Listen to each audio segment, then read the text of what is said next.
This is Precalculus, Chapter 2, Lesson 5.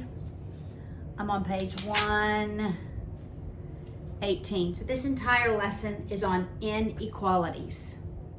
All right, so inequalities, we are going to have less than or equal to, greater than or equal to. All right, but we're going to use interval notation. So if you remember interval notation from last year, we use a rounded parentheses. We use a rounded parentheses when it's just less than, greater than, or anytime we have positive or negative infinity. We use the bracket if it's also equal to. All right, so I'm going to write some inequality statements on the board, and we'll remind ourselves how to write these in interval notation. So if I have 2 less than or equal to x, less than or equal to 5. Because they're both less than or equal to, we're going to have the bracket. So it's 2, 5, bracket. All right. This is the same exact statement as this. It's called interval notation, as opposed to writing it as an inequality. All right. Now, what if instead I had 2 less than x, less than or equal to 5? This is only a less than. So we would use the parentheses 2, 5, but it can also be equal to 5. All right. Now, what if I had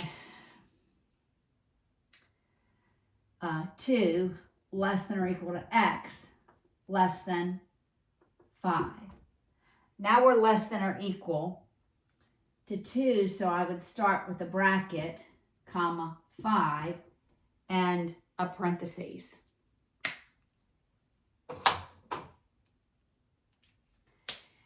And if I had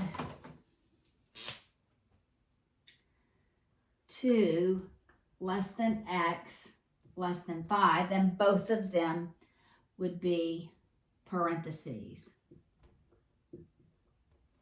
Now, when I do infinity, what if I had negative infinity less than? You can't equal infinity, right? Because infinity is a concept. It is not a value that you reach. It is a concept. Then x less than or equal to 5. Anytime you have positive or negative infinity, it's a parentheses, negative infinity, 5, bracket. Now let's say that I had something like x greater than 5. That means every number greater than 5. So the smallest number it can be is 5. It can't equal 5. It has to be greater than 5. So it's 5 all the way to positive infinity. All right. By the same token, if I had, say, x less than or equal to -1, so the largest value it could be is -1, then I start out at negative infinity. I can go all the way up to -1. All right, so that is interval notation. That is how we're going to write our solutions for inequalities. They're going to be written in interval notation. All right, so look on page 119. Also remember, okay, I'm going to backtrack a minute. Also remember, when we graph things on a number line, that open indicator, like if I had an open indicator and then a closed indicator, remember when we graphed those on the number line? The open indicator was a parentheses, the closed indicator was a bracket. Just to remind you of how we used it last year. All right. To solve inequalities, we can use the same rules of algebra as we do with equalities. The only difference is is when I have an inequality, less than, greater than, when I multiply or divide by a negative number. So multiplying or dividing by a negative number, the direction of the sign changes. So you change the direction of the inequality sign so that less than or equal to becomes greater than or equal to. Greater than or equal to becomes less than or equal to. Don't lose your equal sign when you multiply or divide by a negative number. You can add or subtract on both sides of the inequality without changing the direction of the sign. The only time that sign changes is when you multiply or divide by a negative number. All right?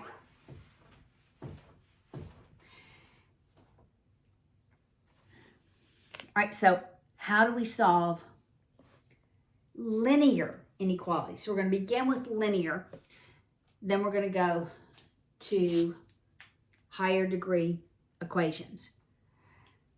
So a simple linear equation, this is example 1 on the bottom of 119. I'm going to use the rules of algebra to solve it.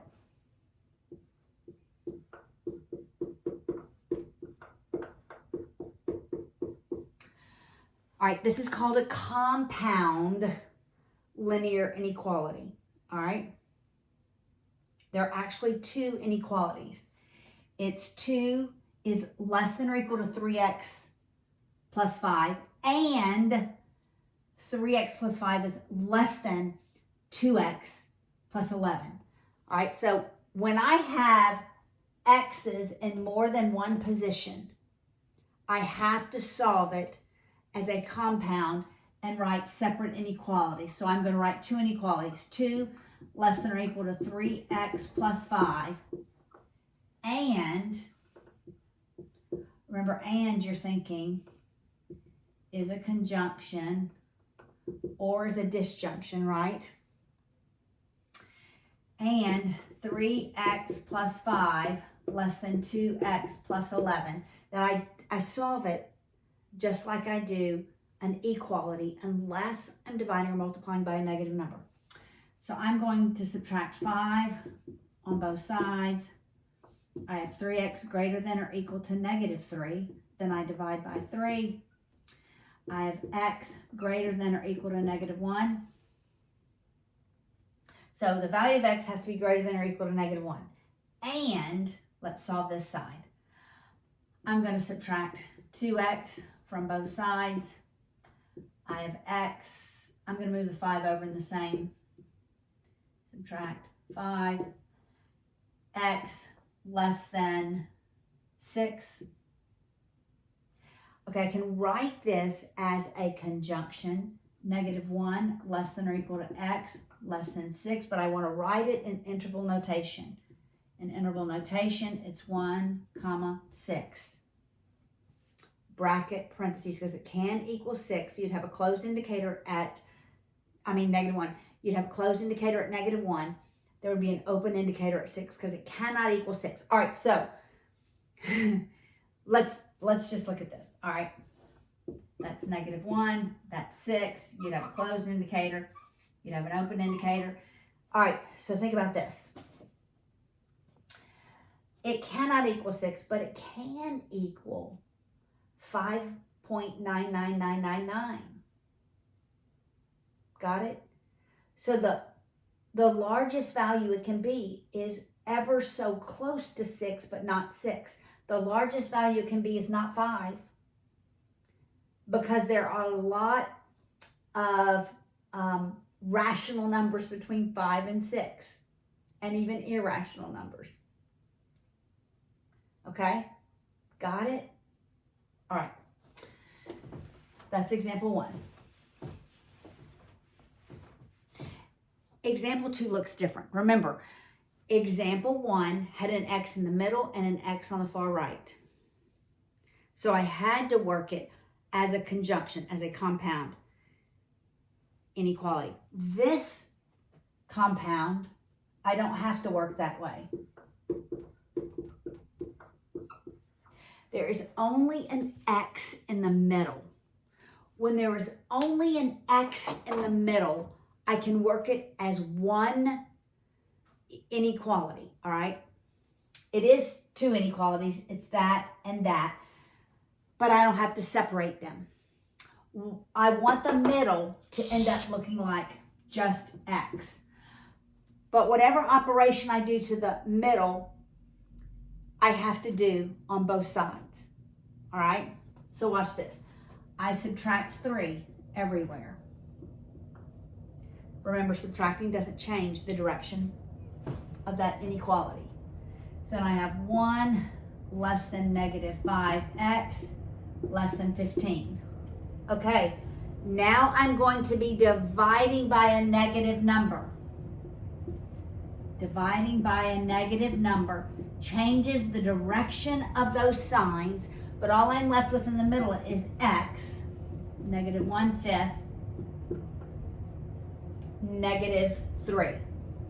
All right, so x has to be greater than negative 3, but less than negative 1/5. In interval notation, your smallest value goes on the left, your larger value goes on the right. So negative 3 comes first because a larger negative number is smaller, right? Negative 1/5. That's how that would look in interval notation. All right, so that's linear inequalities and compound linear inequalities. All right, look at example 3. Now we're going to get into nonlinear inequalities. All right, this is on the bottom of page 121. All right, remember from algebra 2, greater than was always a disjunction.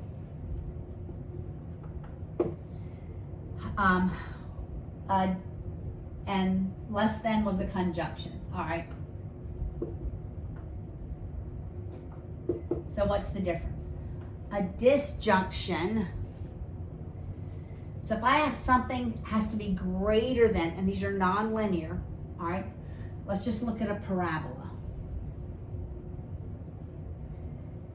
All right, let's call that negative 2, and let's call that positive 3. And let's call this f of x.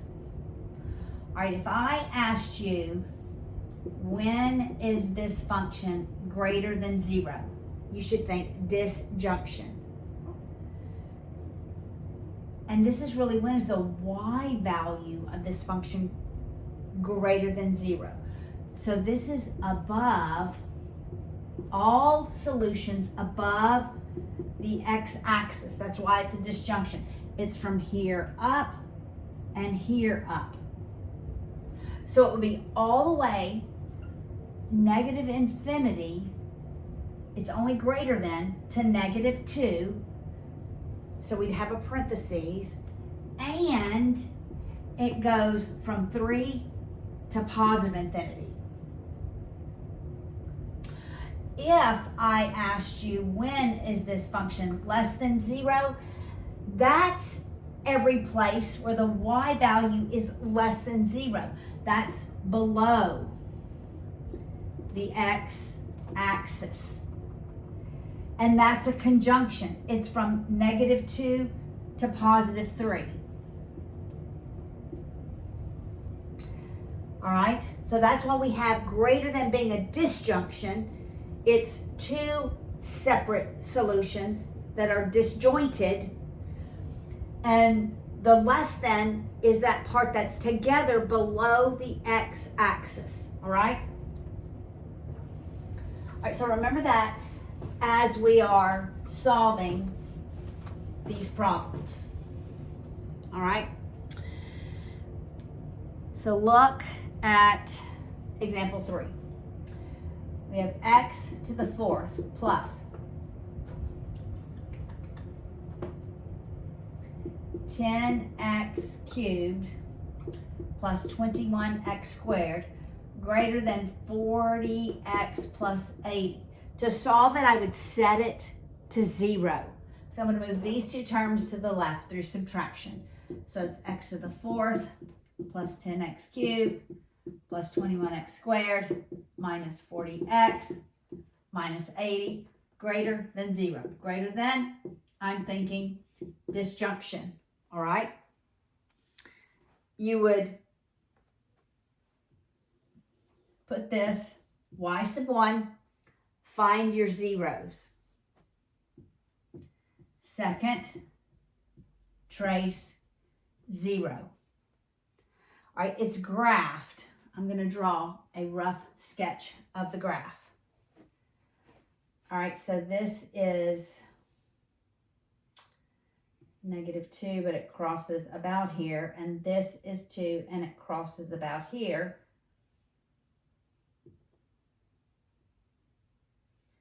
All right, it goes here, it goes down, and comes back up, all right? So if we did second trace 0, this solution is -1.53, and this solution is 1.89. All right, I was expecting greater than to be a disjunction. The only places where this graph is greater than 0 above the x-axis is from -1.53 to -infinity, or -infinity to -1.53, and then 1.89 to positive infinity. So written in interval notation, our solution would be, and it's the union, I just didn't write it here because I don't want to run out of space, and then 1.89 to infinity.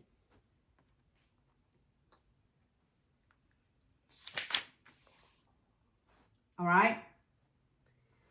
The only time we're going to use y sub 1 is if we cannot factor this. Otherwise, we're going to use algebra to solve for our x-intercepts, and then we're going to work it a different way. All right? So look at example 4. I can figure out the solutions for this. It's a quadratic. All right, so it's 2x squared plus 3x minus 4 less than or equal to 0.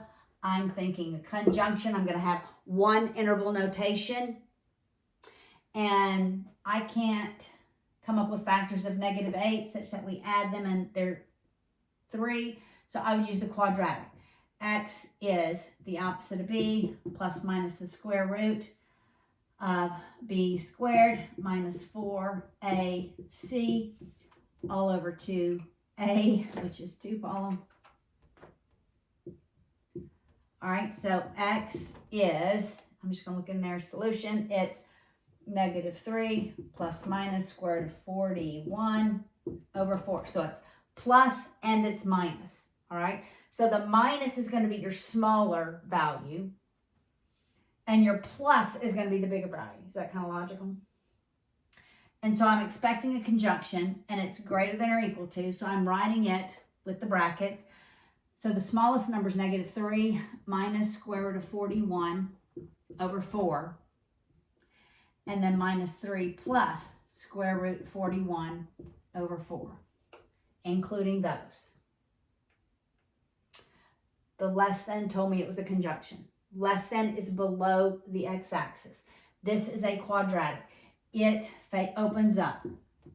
It's this part below the x-axis. All right, example 5 is a little different.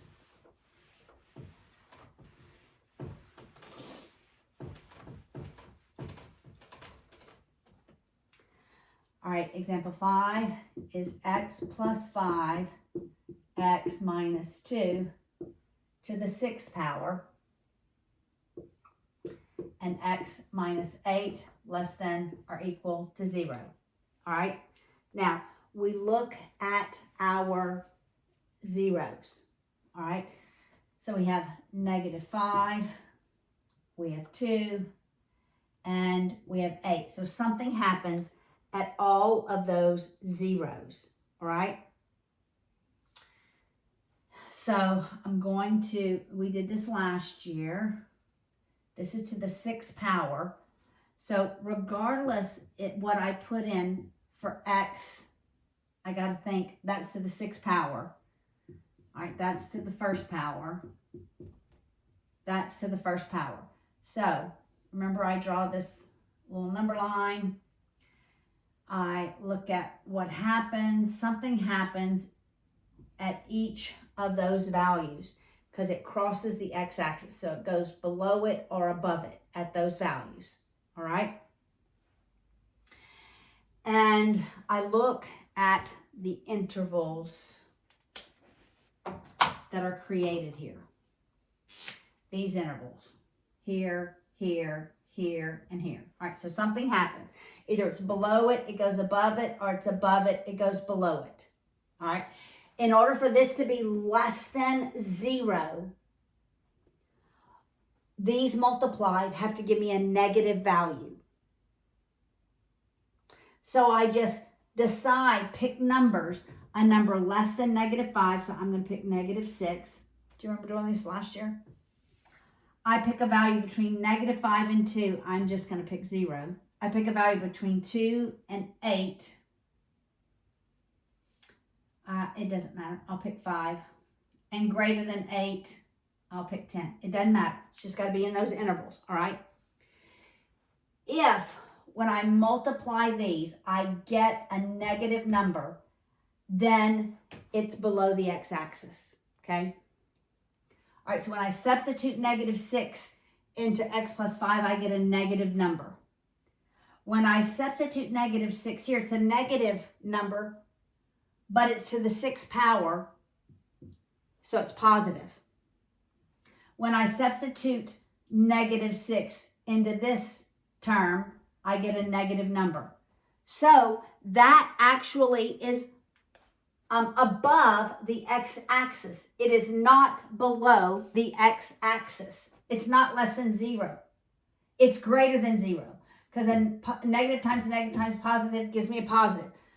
This range that interval is not below less than 0, below the x-axis. All right, now let's see what happens when I substitute 0 in. 0 plus 5 gives me a positive number. This gives me a negative number, but again, this is always going to be positive because it's to the 6th power. I don't even have to substitute in there. Makes sense? Anything to an even power is going to be a positive number. All right? When I substitute 0 here, I get a negative. So between -5 and +2, the graph goes below the x-axis. This is part of my solution. All right? Let's see what happens between 2 and 8. When I substitute 5 into x plus 5, it's positive. When I substitute 5 into x minus 8, it's negative. That also is below the x-axis. All right? So, and actually, if you look at the graph, you can see it goes below the x-axis. That's on page, what is that, 123? It stays below the x-axis. Let's see what happens above. Looks like it touches it at 2 and goes back, but it never goes above it. I bet at 2, it's 0. It's 0 because that is 0 when I substitute 2 in. So it doesn't go above the x-axis. All right. At 10, when I substitute into that term, it's positive. That term, it's positive. That is above the x-axis. It doesn't work. All right, so what is my interval notation? It's below the x-axis from -5 to 8, and it can equal 0. So I go -5, 8, and that's my interval notation. All right? Look at example 6. Last example.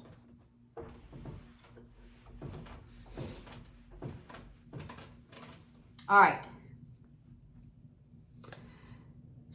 Now it's a word problem. It says a computer store has determined the cost of ordering and storing a laser printer is this equation. All right.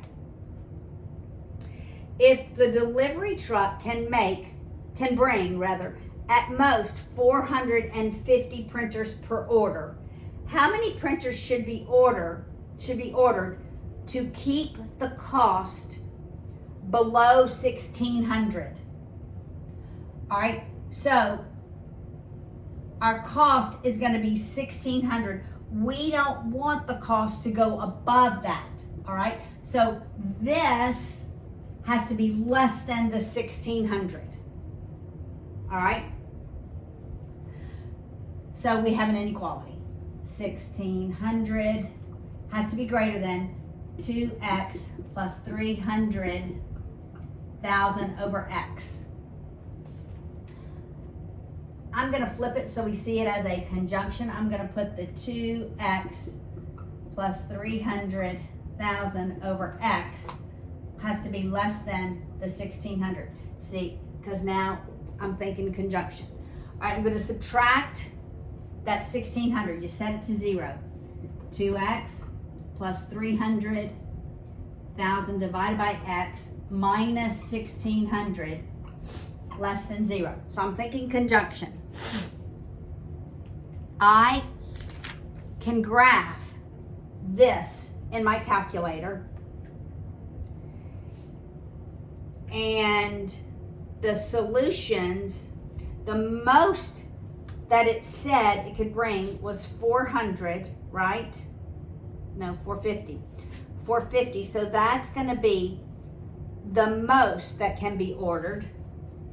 But looks like we can order 450. But can we order a smaller one? So I would make my X, min, and max, maybe 0 to 450 and see if it goes below the x-axis.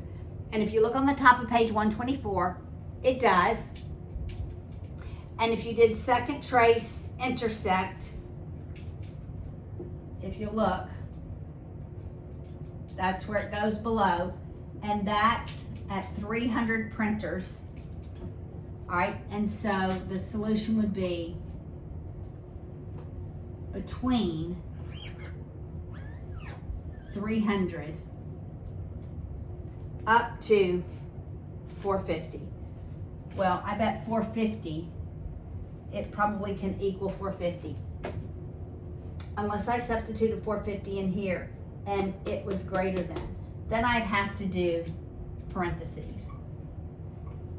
But to me, it sounds like you could get 450. All right?